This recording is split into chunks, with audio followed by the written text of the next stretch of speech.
we start with the Ducks. Okay, so they won. Yes. I believe the final score was 69-3, although I turned it off when it was like 7-0. Indeed, it was 69-3. Maybe it was 14-0. It was over. I saw all I needed to see literally like right after kickoff. One team did not belong. Well, they ran 3 offensive plays, and 2 of them were long touchdowns. Yes. And it got worse from there somehow. So it was like, all right, I don't need to watch this. I've never seen a more obvious quiet quit than Mike Gundy. Seems that way. Well, after the game, if you remember, I always said when coaches start making excuses or family members start chiming in, the end is near, right? When you start bitching about weird random stuff. And Mike Gundy's son, he went on like on Twitter you can link your tweets, because you only have so many characters. He went like on a 5-tweet rant and said, How old's his kid? Huh? How old's his kid? Oh, I think he's in his 20s. He's it's not like he's a kid. Does he play football? No, he's just Mike Gundy's kid. Okay. And he went on a rant and he said, and I quote, Oklahoma State football is Mike Gundy. Like, well, he's been there a long time. This whole thing, and like, how dare you, blah, blah, blah. And then he had to delete it. How dare who? Dan Lanning? The fans that are calling for his. I also have to ask, are we talking about Gavin Gundy, Gage Gundy, or Gunner Gundy? Oh, God. Because those are really his children's names. Can we stop this? Can we pause for just a second? Gage and Gunner? Parents, please, stop it. Yeah. Stop it. It's just douchey, isn't it? It's bad. Am I wrong? That's bad. It's kind of douchey.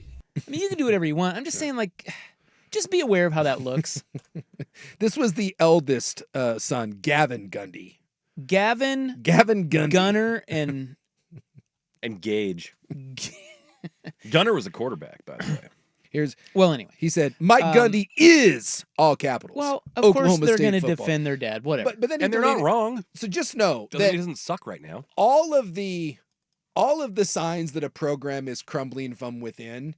Florida had this last year, but they kind of got it back. But most of the time when you start to see these sorts of things, the cracks in the foundation and it comes tumbling, and it feels like Oklahoma State. Like, this is the sort of game, if the season goes poorly for Oklahoma State, and it probably will, this is the sort of game that you will look back on and will get Mike Gundy fired. Well, it's one of those games where, I don't know. I mean, the Ducks had 630 yards. Yeah.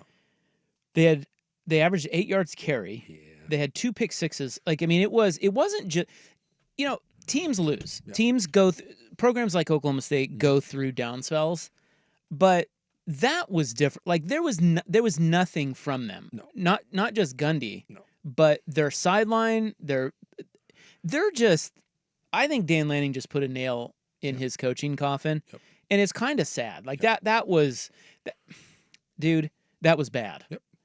And it also, and then afterwards, Gundy, because Gundy tried to downplay the comments and say that it meant to be, respectful or whatever.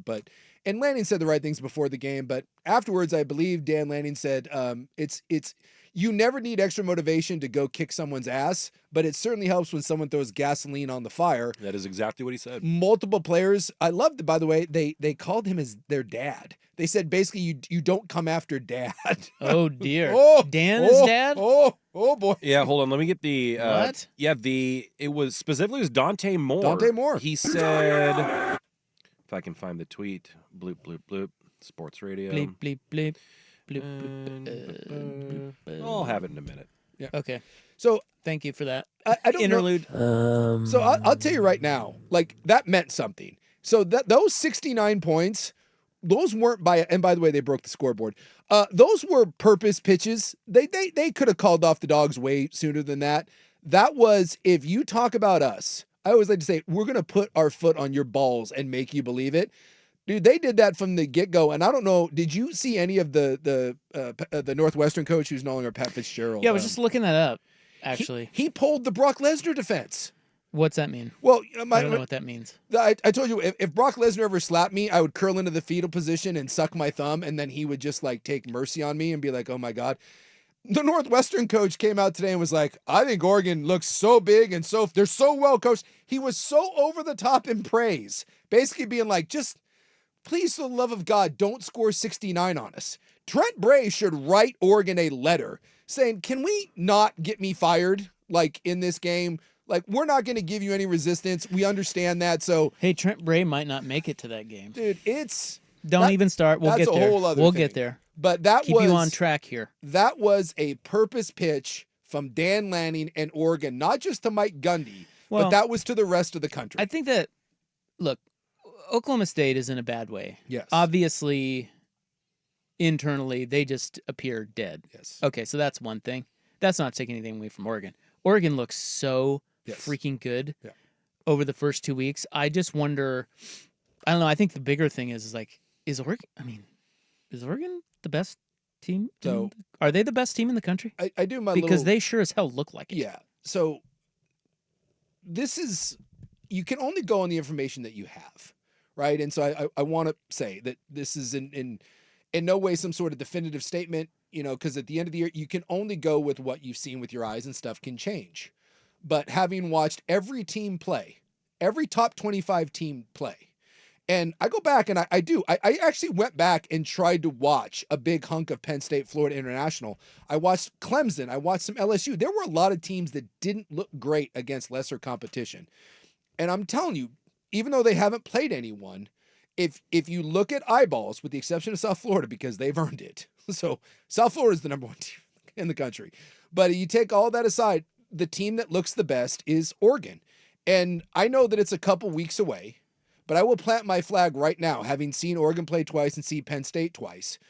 Oregon's going to beat Penn State. I kind of went into this year thinking that's probably a loss. You're going into the whiteout, got some new skill position guys, brand new quarterback. Oregon looks... They look better than last year. They look better than last year. Don't they? They look the part. They look strong. And again, we got to slow down because it's just two bad opponents, but they just look so sharp. Yes. That... Moore looks better than Gabriel. Yeah. Did last year at this point in time. He does. And Gabriel was a Heisman finalist. Well, they also look bigger and faster. Yeah.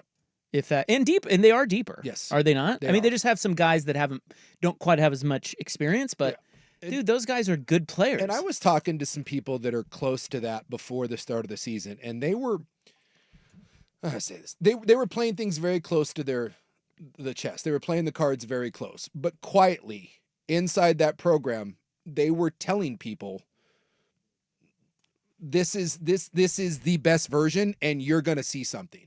And they didn't want to come out and kind of put that out on Front Street, but there was a quiet confidence that they were going to surprise some people, because there was the idea, and I had this, that they were a year away. That with a lot of the freshmen they had, and moving on in the receiver room, and Evan Stewart going down, and do they have a feature back? And we really don't know what Dante Moore has. 3 brand new offensive linemen coming in, all portal guys. Like, does this really gel in time? I mean, there were a lot of questions. And again, you're going to have to do it against better teams, and Northwestern and Oregon State aren't going to be those teams. We'll find out when they play Penn State in 3 weeks. But I'm starting to see why some of those quiet whispers that I was hearing saying that this is the best team we've had and we are going to shock people, I see it.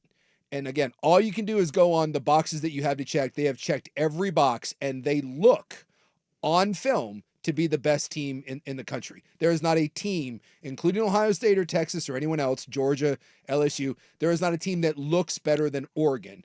And in 2 weeks, or actually in 3 weeks, if Penn State beats them, then you can come back and throw it in my face, and I'll be like, well, absolutely, that's the first time they were really tested. But you can't tell me right now that a team looks better than Oregon. And any coach that watches this film will look at that and be like, that's a team that we really don't want a lot to do with. Yeah, they're nasty, Yes. but we'll see. It gets harder now. I mean, not that much harder for a couple weeks, but they go to Northwestern. Then they have the Beavs. Yeah. Then they're at Penn State. And then they play... There's another...